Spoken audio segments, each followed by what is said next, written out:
Good. Here's a good question from: how does one gain more willpower to overcome vices and addictions? Very good. Let me answer this in two parts, actually. First of all, as far as willpower itself, focusing first specifically on that. As far as willpower itself, the way that one gains willpower is severalfold. First of all, you know what I'm going to say: meditation, meditation, meditation. That is, the way that you gain willpower is, first of all, having a mind that is like steel. See, what is the opposite of having good willpower? It means having a fluffy will. It means having a soft will. It means having a will where, oh, you may desire something, but you can't sustain that desire for more than a very short period of time. So how do you overcome a very, let's say, soft will, a very unpowerful will? Well, you cultivate the opposite. And how do you do this? You make your mind like steel. And what does that mean? You make your mind under control. You make your mind the sort of thing in which what you dictate to the mind then does. And that being the case, that the mind does what you dictate for it to do, that means you can do anything. That means you can do anything in this world. That means you can be successful. That means you can study. That means you can work hard. That means you can overcome any sort of flaws, any vices, any addictions, anything like this. Now, again, all that being said, this leads to the question: how indeed does one develop a mind like steel? How do you create a sword like steel? You put it through fire on purpose. And as an expert, if you're not an expert, bring that sword to an expert.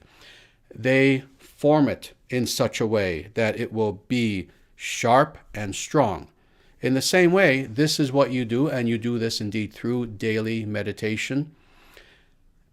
And that will give you very strong willpower. Now, dealing very specifically with vices and addictions. The truth of the matter is, if you do the former, that in general will help with vices and addictions. But more, all this sounds very good, but what does a person do in the meantime before they have that will of steel? You have vices, you have addictions, whatever it is, and it can be many things, especially today. It can certainly be drugs, it can be alcohol, it can be pornography, it can be video games, it can be so many different things. One thing that helps to overcome vices and addictions is to think not only of yourself and your relationship with those vices and addictions, but to think of those you love as well, and have that be an instigator. Think of those you love and think of your future with them and of their future. When you think of this, and now you're trying to overcome these vices and addictions not merely for yourself, but for something greater than yourself, for those individuals you love, those individuals who have seen you struggle for however long, a year, 10 years, 40 years, however long. And you think of these people who have seen you struggle with these addictions and the pain that it has caused you, but also that it has caused them in seeing you. When you think about these things, it gives you that extra motivation that you need, that now you wish to stop these things, not merely for yourself, but for those you love. You see, what is an addiction in a way? And truthfully, again, I could talk about this for a long time, but just due to time, I'm going to not go very in depth.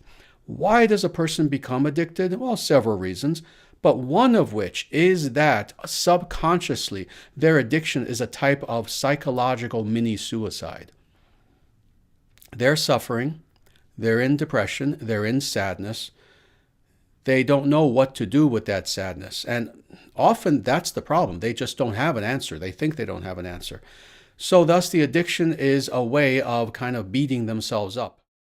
It's a type of self-harm. Indeed, there are addictions that are self-harm, where people will cut themselves, etc. So it's a type of mini-suicide.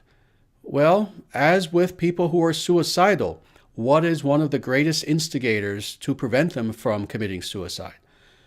You have them think about those individuals they love. And when they think about those people they love, they don't kill themselves. They may want to, but sometimes that's all that's necessary, is thinking of the individuals they love. That gives them that added little impetus, that added little hope and inspiration that they need to not take that step. So in the same way, this is true for addictions as well. When a person is harming themselves But again, not just killing themselves right then and there, but a slow killing themselves.